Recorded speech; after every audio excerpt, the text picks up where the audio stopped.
Saan nga ba nagsimula ang kumpanya ng AMSPC? At bakit nga ba patuloy ang pamamayagpag ng kumpanyang ito? Ang AMSPC ay pagmamay-ari ni Anthony Manalili.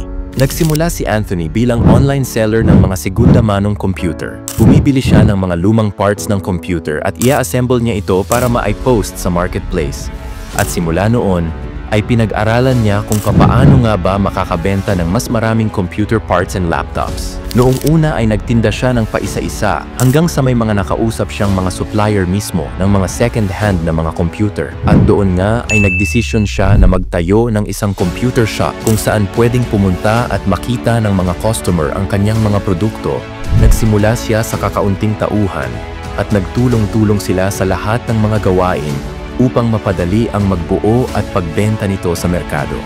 Sila Toti Sukang at Mark Fernandez bilang isang pangunahing technician ng mga computer, si Emman, Rex, Melvin ay isa din sa mga naging computer technician mula noon at hanggang ngayon.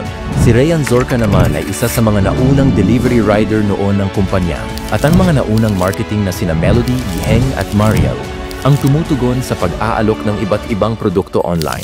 Ang nakaugalian ng kumpanya sa tuwing ika-22 ng Disyembre ay nagbibigay ng mga pagkain at mga goods sa mga taong nangangailangan o ang mga taong walang kakayahan at hikahos sa buhay.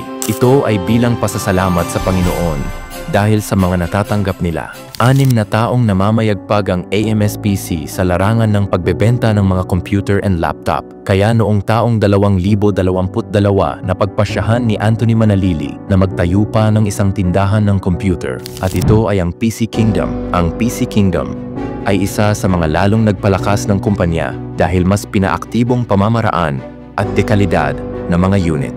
Sina Angelo, Arias at Diane, ang mga kapatid ni Anthony, ay humawak na rin sa kumpanya.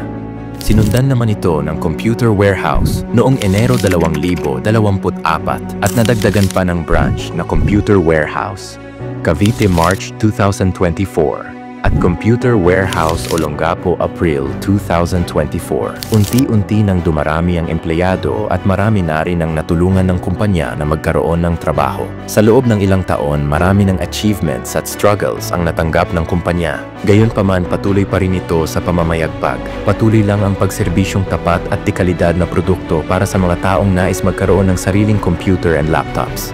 At ngayong araw gusto ng mga empleyado na magbigay ng pasasalamat sa magkakapatid na sina Anthony Manalili, Angelo Manalili, Arias Manalili at Diane Manalili.